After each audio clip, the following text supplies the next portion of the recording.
Tim Gunn, the renowned fashion mentor best known for his role on Project Runway and his thoughtful, constructive approach to mentoring aspiring designers, has lived a remarkably private personal life away from the spotlight of television and creativity. In a candid and deeply personal revelation, he opened up about a choice that has defined much of his adult existence: remaining celibate for more than 4 decades.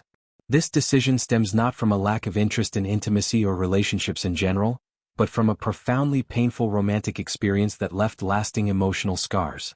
The story begins with a significant relationship that spanned 9 years during his time in Washington, D.C. Tim described this partnership as one filled with deep love and devotion.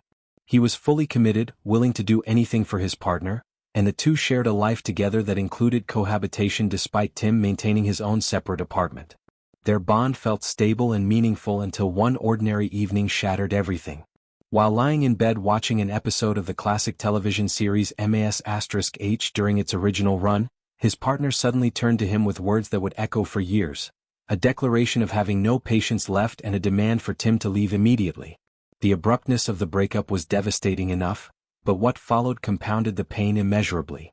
His ex-partner, who had also been a professional colleague, revealed in that moment that he had been unfaithful extensively, sleeping with numerous others throughout their relationship. For Tim, who had remained loyal and faithful, considering this man the only intimate partner he had ever had, the betrayal cut deeply. The timing made it even more traumatic. This occurred in 1982, right at the dawn of the AIDS crisis, a period when the disease was emerging as a terrifying and often fatal threat, particularly within the gay community. The fear that his partner's infidelity might have exposed him to HIV was overwhelming. In the immediate aftermath, Tim grappled with intense self-pity that quickly transformed into raw, unbridled anger. He believed he might have been given what felt like a death sentence at the time. Out of caution and necessity, he committed to regular HIV testing every 6 months for a full decade following the breakup. Fortunately, all results came back negative, granting him a clean bill of health and sparing him from the worst outcomes of that era's epidemic. Yet even with physical safety assured, the psychological impact lingered profoundly.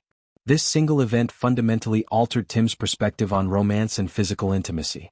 Whenever the possibility of a new serious connection arose, whenever temptation or emotional closeness began to build, the memories flooded back with unstoppable force, likened to the relentless rush of Niagara Falls.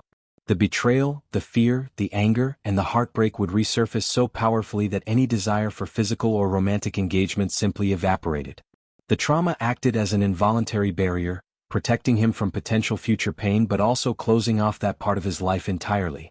Over time, Tim adapted to this new reality. He acknowledged that embracing celibacy and living alone required significant adjustment at first. Habits of partnership, shared spaces, and physical closeness had to be unlearned, replaced by a different kind of fulfillment centered on independence, career, friendships, and personal pursuits. Eventually, however, he came to cherish this lifestyle. He expressed genuine gratitude for how his life had unfolded, stating that he wouldn't change it now. Celibacy became not a burden but a deliberate, peaceful state that suited his temperament and protected his emotional well-being. Reflecting further on his past, Tim noted that sexual intimacy had never been a primary driver in his relationships. In earlier interviews, he described himself as somewhat asexual by nature, with sex not holding the same importance for him as it did for others. In his long-term relationship, differences over physical frequency and desire had been a source of tension, contributing to the eventual breakdown. The breakup itself served as a permanent cold shower, extinguishing any lingering impulses toward casual or committed physical connections. People often react with surprise or whispers when learning of his celibacy, questioning his choices or assuming a lack of interest in sex altogether. Tim has addressed this directly, confirming that yes, he has not engaged in sexual activity since 1982. Rather than viewing it as deprivation, he frames it as a conscious adaptation to trauma that ultimately led to a contented, self-sufficient existence. His story highlights themes of resilience, self-awareness, and the long-term effects of betrayal during a historically frightening time in public health. It also underscores how personal heartbreak can reshape priorities, leading someone to find profound satisfaction in solitude and professional passion rather than romantic pursuit. Tim's openness about this chapter serves as a reminder that fulfillment comes in many forms, and for him, a life without sexual intimacy has proven to be richly rewarding.